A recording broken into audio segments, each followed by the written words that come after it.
ये PCS classes में आपका स्वागत है। तो देखिए यहाँ पे एक इम्पॉर्टेंट इन्फॉर्मेशन है, एक सूचना है कि झारखंड कर्मचारी चयन आयोग अर्थात झारखंड एसएससी ने विभिन्न पदों पर भर्तियों का विज्ञापन जारी कर दिया गया है। तो हम लोग देखते हैं कि कौन कौन विज्ञापन में कितने पद हैं, क्या योग्यताएं होनी चाहिए और उसकी क्या प्रारूप है परीक्षाओं का। तो चलिए प्रारंभ करते हैं। हम देखते हैं झारखंड कर्मचारी चयन आयोग द्वारा विभिन्न पदों पर होने वाली भर्तियों का विवरण। तो देखिए ये जो एप्लीकेशन स्टार्ट हो रहा है ये 15 जनवरी से स्टार्ट हो चुका है और इसका जो लास्ट डेट है वो 14 फरवरी 2022 है। और फ़ी का जो डेट जो है वो लास्ट डेट जो पेमेंट का है, जो फ़ी आप सबमिट करोगे या पेमेंट करोगे उसका लास्ट डेट 16 फरवरी 2022 तक है। रिक्तियों का विवरण अगर हम देख लें तो सहायक प्रशाखा पदाधिकारी का, इसमें देखिए रिजर्वेशन के अकॉर्डिंग मतलब जो भी सीटें हैं टोटल, जनरल में 163 पद हैं, उसमें महिलाओं का 8 है और अनुसूचित जनजाति का 48 है और उसमें महिलाओं का 2 है। अनुसूचित जाति का 51 है, उसमें 3 महिलाओं का। अत्यंत पिछड़ा वर्ग जो अनु 1 में आते हैं 45 है, 2 उसमें महिलाओं का। पिछड़ा वर्ग में 39 जो इसमें 2 महिलाओं का। आर्थिक रूप से कमज़ोर वर्ग 38 का है जिसमें 2 महिलाओं का। तो ये पूरा रिक्तियों का जो रिक्तियां हैं, जो पदों की संख्या है वो आप देख सकते हैं। तो इसमें जो सहायक प्रशाखा पदाधिकारी है इसमें कुल 384 पद हैं और इसमें 19 महिलाओं के लिए है। और उसके बाद खेल कूद कोटा देखिए, अंधापन और कम दृष्टि, बहरापन, इन सब के लिए भी कोटा है इसमें, तो आप देख सकते हो। तो सहायक प्रशाखा पदाधिकारी में 384 पदों पर भर्ती होगी। दूसरा जो महत्वपूर्ण पद है वो है कनीय सचिवालय सहायक। इसमें अनारक्षित का 129 है, महिलाओं का 6 है। अनुसूचित जनजाति का 84, अनुसूचित जाति का 32, अत्यंत पिछड़ा का 26, पिछड़ा वर्ग 19, आर्थिक रूप से कमज़ोर 32। तो योग कुल 322 है और उसमें ये महिलाओं का ये धर दिया हुआ है और इसमें भी ये वर्गवार जो है, जो भी मतलब यहाँ पे जैसे खेलकूद कोटा है, अंधापन है, बहरापन, तो उनका भी ये कोटा है अपना। तीसरा जो महत्वपूर्ण है वो है प्रखंड आपूर्ति पदाधिकारी का। इसमें भी देख सकते हैं अनारक्षित का 100, महिलाओं का 5 है। अनुसूचित जनजाति, अनुसूचित जाति 67/22, अत्यंत पिछड़ा 18, पिछड़ा 13, आर्थिक रूप से कमज़ोर 25। तो ये कुछ आप देख सकते हैं ये पद हैं। तो इसमें टोटल 245 है, महिलाओं का 12 है और बाकी ये 5, 3, 3, 2 खेलकूद कोटा वगैरह से। प्लानिंग असिस्टेंट है, इसमें अनारक्षित का 3 पद हैं, तो इसमें टोटल केवल 5 ही पद हैं। तो ये 4 पद निकले हुए हैं, आप देख सकते हैं यहाँ पे।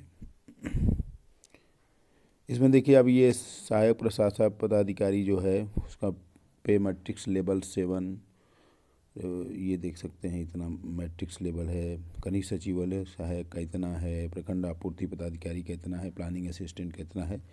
इनके लिए जो न्यूनतम शैक्षणिक योग्यता होनी चाहिए वो किसी मान्यता प्राप्त विश्वविद्यालय से स्नातक या समकक्ष डिग्री होनी चाहिए, ये योग्यता है। साथ में कुछ न्यूनतम शैक्षणिक योग्यता मांगा है कि अभ्यर्थियों के आयोग में आवेदन प्राप्त होने की अंतिम तिथि तक स्नातक अथवा समकक्ष उत्तीर्ण होना अनिवार्य होगा। अर्थात शैक्षणिक योग्यता के निर्धारण के लिए ऑनलाइन आवेदन की अंतिम तिथि का आधार तिथि रेफरेंस डेट माना जाएगा। यदि कोई अभ्यर्थी निर्धारित तिथि तक शैक्षणिक योग्यता नहीं धारित करता तो आवेदन के लिए मान्य नहीं होगा, अर्थात उसकी ग्रेजुएशन डिग्री पूर्ण होनी चाहिए। दूसरा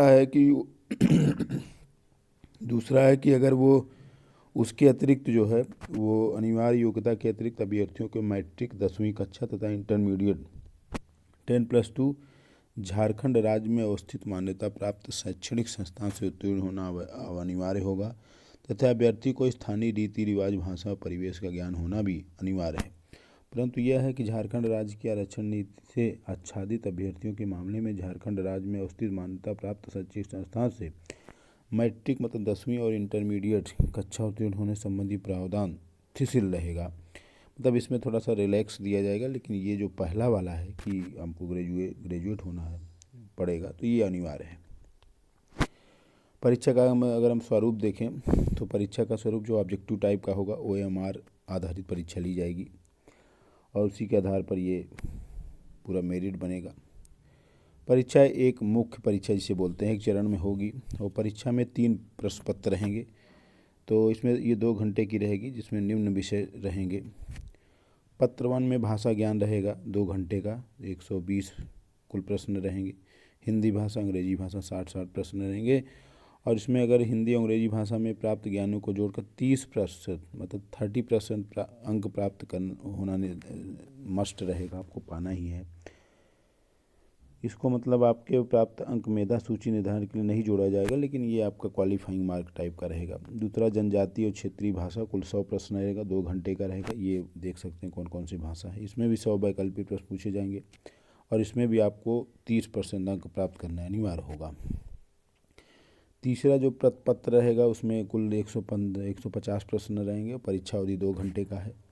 सामान्य अध्ययन 30 प्रश्न, सामान्य विज्ञान 20, सामान्य गणित 20, मानसिक क्षमता जांच 20, कंप्यूटर ज्ञान 20, झारखंड राज्य से संबंधित ज्ञान 40। तो ये कुल 150 प्रश्न रहेंगे। देखिए ये नोट है कि अगर पत्र 1 जो भाषा ज्ञान की परीक्षा में अगर आप 30% नहीं पाते हैं या उससे कम पाते हैं तो उसके लिए आप असफल अयोग्य माने जाएंगे। ऐसे अभ्यर्थियों का जो पत्र मतलब सेकंड पेपर, थर्ड पेपर का मूल्यांकन नहीं किया जाएगा। अगर आप दूसरे पेपर में भी 30% नहीं प्राप्त करते हैं तो तीसरे पत्र का भी मूल्यांकन नहीं किया जाएगा। तो ये पूरा कैसे पेपर होगा, ऑब्जेक्टिव होगा और प्रश्न पत्र मुख्य परीक्षा का प्रारूप क्या होगा उसको आप सबने देखा। तो आज हम लोगों ने झारखंड कर्मचारी चयन आयोग द्वारा जो कि काफ़ी पदों पर भर्तियां निकाली गई है उस पर हमने इस वीडियो में देखा। और अधिक सरकारी नौकरी से रिलेटेड और जीएस तथा अन्य क्लास की जानकारी के लिए एम्फान IAS PCS क्लासेस को लाइक कीजिए और सब्सक्राइब कीजिए। धन्यवाद।